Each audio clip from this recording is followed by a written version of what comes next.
Telugu మ్యాట్రిమోనీకి thanks చెప్పాలి. 26 ఏళ్ల క్రితం ఇదే తెలుగు మ్యాట్రిమోనీ ద్వారానే వేళమ్మకి పెళ్లి చేశాం. పెళ్ళంటేనే తెలుగు మ్యాట్రిమోనీనే. తమిళనాడులో టీవీకే 110 స్థానాల్లో దూసుకుపోతోంది. మ్యాజిక్ ఫిగర్ కు కేవలం 8 స్థానాలు మాత్రమే వెనకబడి ఉన్నట్టుగా కనిపిస్తోంది. పార్టీ పెట్టిన 100 రోజుల్లో 100కు పైగా సీట్లలో విజయం సాధించి దేశ రాజకీయాల్లోనే ఒక సెన్సేషన్, ఒక హిస్టరీ క్రియేట్ చేసింది.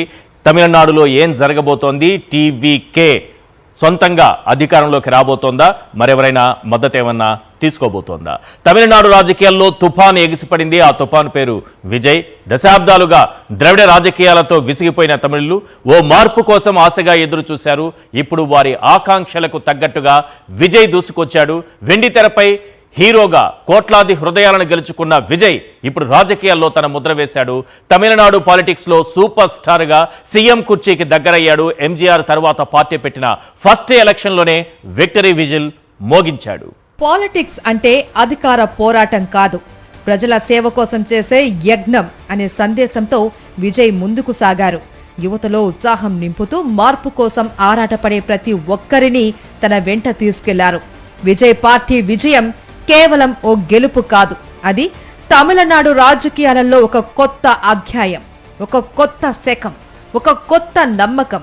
ఆయన కింగ్ రోల్లోకి వస్తే అది చరిత్ర పుటల్లో స్వర్ణాక్షరాలతో నిలిచే ఘట్టం. విజయ్ గెలుపు ఇప్పుడు ఓ సినిమా కథ కాదు, ఇది ప్రజల విజయం. ఇది ఒక నాయకుడి ప్రయాణం కాదు, ఇది ఒక రాష్ట్రం మార్పు దిశగా వేసే మహా అడుగు.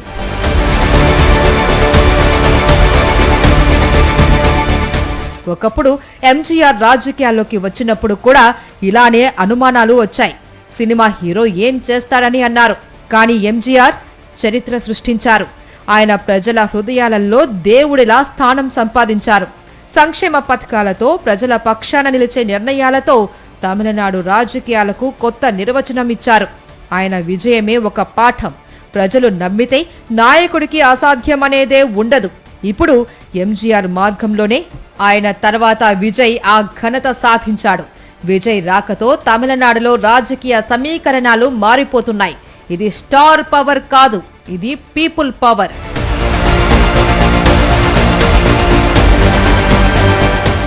ఎంజీఆర్ తర్వాత అలాంటి ప్రజాదరణ, అలాంటి ప్రభావం మళ్ళీ ఎవరికీ దక్కలేదు అనుకున్న సమయంలో విజయ్ ప్రవేశం ఒక సంచలనం. విజయ్ది సాధారణ రాజకీయ ప్రవేశం కాదు, ఇది ఒక ఉద్యమం. ఇది ఒక కొత్త తరానికి ఇచ్చిన స్వరం. ఇది ప్రజల ఆశలకు ఇచ్చిన వేదిక. విజయకాంత్, శరత్ కుమార్ లాంటి వారెందరో రాజకీయాల్లో వచ్చారు. తమ ప్రజల మనసును గెలుచుకునేందుకు ప్రయత్నించారు. కానీ కాలం, పరిస్థితులు, ప్రజల మద్దతు కలిసి రాకపోవడంతో వారు ఆశించిన స్థాయికి చేరుకోలేకపోయారు. కానీ విజయ్ మాత్రం వేరేలా ఆలోచించారు. ఆయన ప్రజల మధ్యకు వెళ్లారు. వారి సమస్యలు విన్నారు. వారి భవిష్యత్తుపై ఒక స్పష్టమైన దిశ, దశ చూపించారు.